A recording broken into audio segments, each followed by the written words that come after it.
Good morning, good evening, good afternoon, wherever you are. Hey guys, I hope you're having a blessed and awesome week so far. Hope it continues that way for you as well. Today we're going to be talking about a subject that oftentimes gets overlooked in many U.S. history survey courses, at least as a specific focus of study. And that is the assessment of the Second Great Awakening and the various social reform movements that were generated from it. And so I want to talk about these because they're very significant. And one of the interesting things I think about these reform movements during the antebellum period, antebellum meaning before the Civil War, is that those individuals were not necessarily successful in accomplishing their objectives in the moment that they were working, but much of the work that they wanted to get accomplished will get accomplished later on in U.S. history. So, for example, we will find that there is a women's rights movement that occurs during this time. There is a temperance movement that takes place during this time. That is a move against intemperate drinking. That is to get people to drink less. We will see an abolitionist movement go on during this time. There's also a range of other movements. There was reform of education. There was reform of hospitals and mental institutions. There was even a move towards healthcare reform or dieting reform. If ever you have eaten a graham cracker or cornflakes, these were, at least graham crackers, were created during this time period as a health food, health benefit. And so there's a lot of reform impulse going on in the United States in the early to mid 19th century as a way to try and get rid of social evils, social sins, social problems. And the idea behind many of these reform movements was, one, to address certain problems, drunkenness, for example, but they also wanted to bring about a perfect society, a society where sin no longer existed. In fact, folks during the 19th century, in large measure, thanks to some of the preachings that were coming out of the Second Great Awakening, many folks began to believe that you could get to a point in human society where society itself was perfected, but also where humanity itself was perfected, and there would be no more sin in the world. And so from this sort of religious impulse comes these various reform movements, and their success is found more in the future, right? When we talk about women's rights, we talk about first wave feminism, second wave feminism, women's rights to vote. All of that is really developing in the latter part of the 19th century, early 20th century. Same thing with abolitionism. That doesn't come until the 13th Amendment, right? But what these folks do in the antebellum period really sort of sets the groundwork for future successes. So we want to begin this discussion with an overview of the Second Great Awakening. And the Second Great Awakening is not dissimilar from the First Great Awakening. If you guys think back a few weeks back before, where we were talking about the causes of the American Revolution, I spoke to you briefly about the First Great Awakening, which was a religious revival, which in many ways sort of focused on people's ability to choose God for themselves. The Second Great Awakening is going to be somewhat similar to the First Great Awakening, although it won't be as emotionally charged. If you think back to the First Great Awakening, there were these massive meetings where people would conglomerate together and people would just go hysterical. That type of emotional fervor where people are physically getting, over ecstatic, that isn't seen as much in the Second Great Awakening. There's some of it, but it's not as prevalent. But the Second Great Awakening emerges in the United States because of a decline in basically people attending church services. If you think back to the Puritan view of religion, one that is based upon Calvinism, That view basically suggests or argues that you have no free will. God has already chosen your fate for you, and there's nothing you can do to change that. And so if you have a number of congregations in New England or the Midwest, which is the location where the Second Great Awakening really sort of took root, if you're under that conviction, then you're not likely to attend church, because then what's the point? And so people began to be less focused on attending church. They became convinced that God was less concerned with your personal life on the day-to-day basis. Rather, he would judge your life as a whole after you died. Some people just became consumed with making money in a growing industrial capitalistic society. And so church attendance begins to fall off. And as a result, various churches, and I'm looking at my notes here, so you'll see me look off on the side here from time to time. Certain churches began to invite itinerant preachers to come into their congregations to spark a type of revival in their congregations. And one of the successes of the Second Great Awakening is that church attendance did increase exponentially during this period of U.S. history. There's also the formation of new religious organizations, such as the Mormons or the Latter-day Saints. And you also see certain Protestant denominations begin to boom as well, and this would include the Methodists and the Baptists.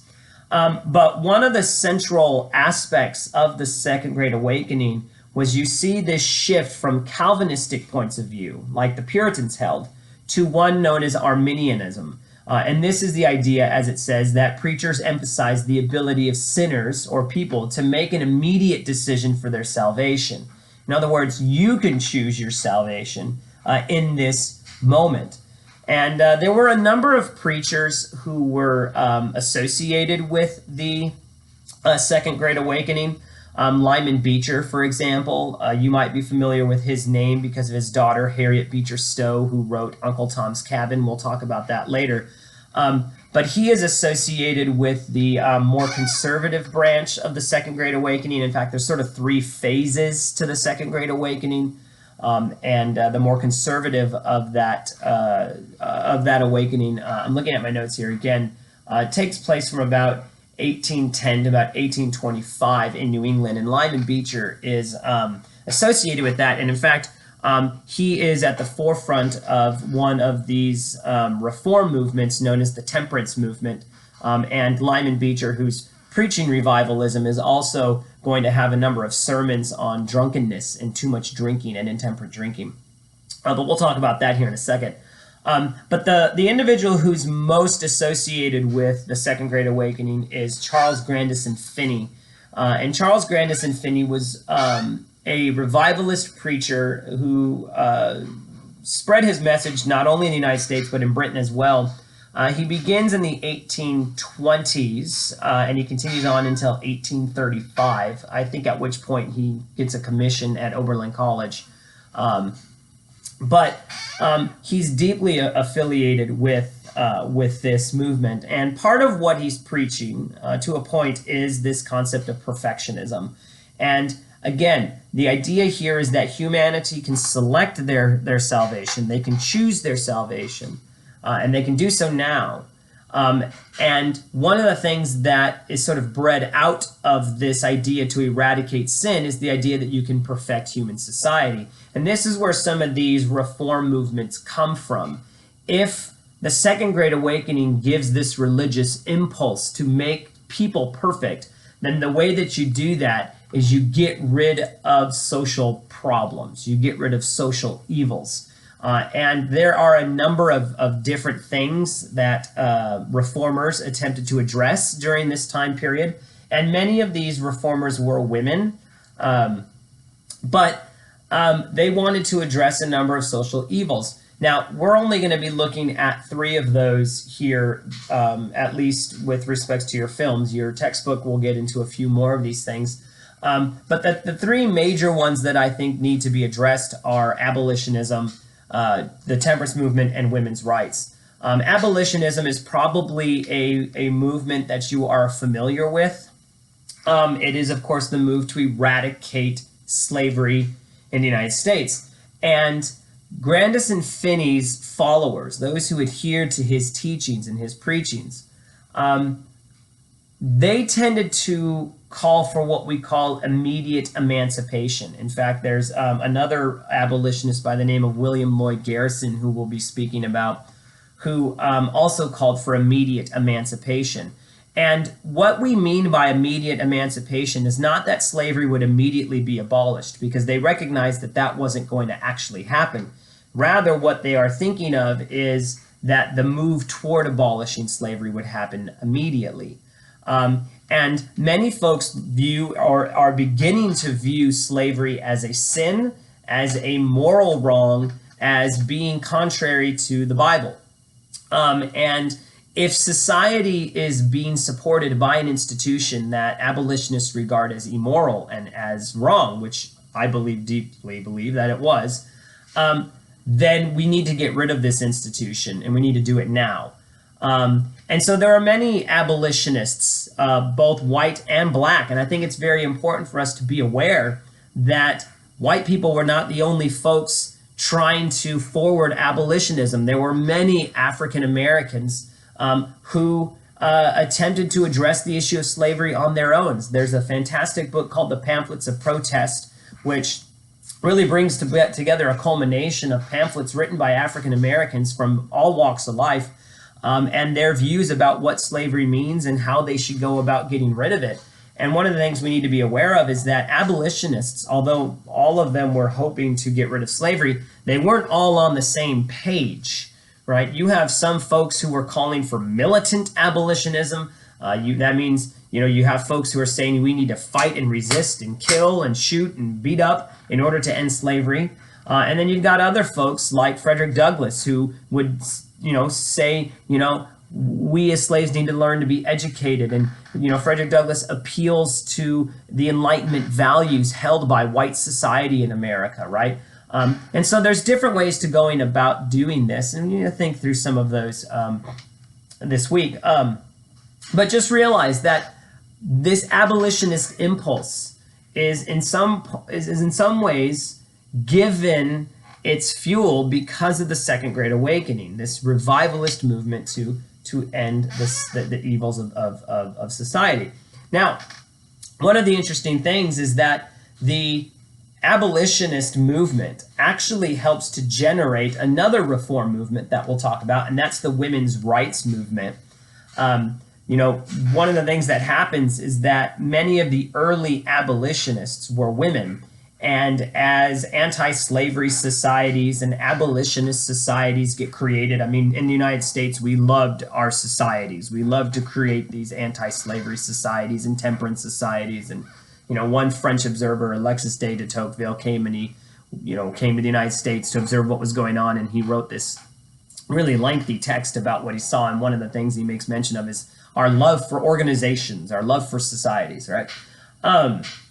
But many of these early societies were represented by women. And the thing that women began to realize is that they were not being allowed to lead in these societies the way that men were. They were not permitted to speak to mixed-sexed audiences. They were oftentimes relegated to doing what would be considered typical women's work.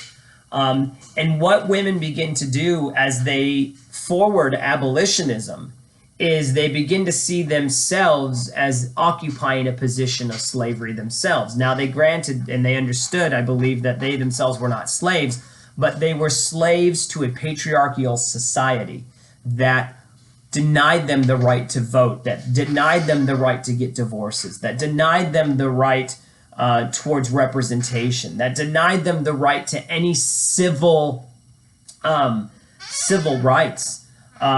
It also denied them the right to the protection of their own body from a sexual point of view, right? Their husbands could come home drunk and rape them. And that's one of the things that happened quite a bit. And this will, of course, lead to the temperance movement, among other things.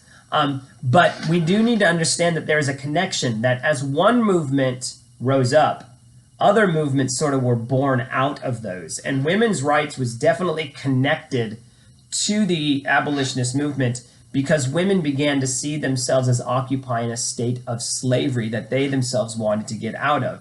They did not want to be part of a patriarchal society. Now, I say they, and that doesn't necessarily mean that every single woman in the United States viewed themselves in this way, and it didn't necessarily mean that every woman was given the opportunity to feel this way. You know, you think about African American women; they're slaves, particularly in the South, and they're definitely not part of this conversation.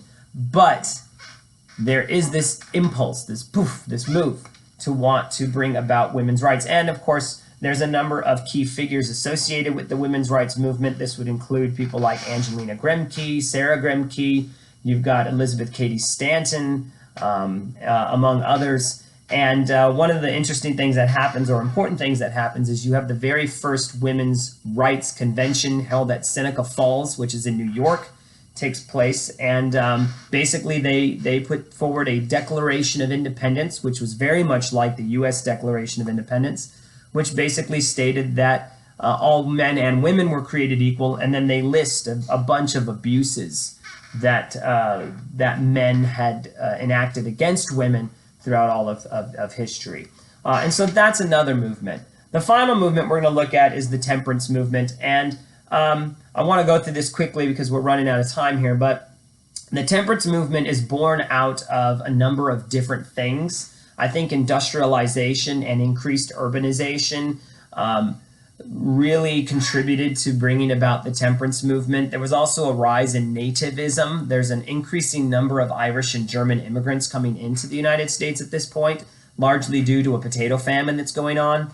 And those folks drank, and there was a lot of anti-immigrant tendency. And so if you can get rid of drinking, then perhaps you can get rid of immigrants. But there's also some intemperate drinking going on. Lots of people are beginning to drink harder distilled liquors, particularly whiskey, and they're spending their hard-earned money on this whiskey. They're coming home, they're drunk, they're beating their wives, they're raping their wives. There's no money left for the food, and the children and the wives are left to suffer.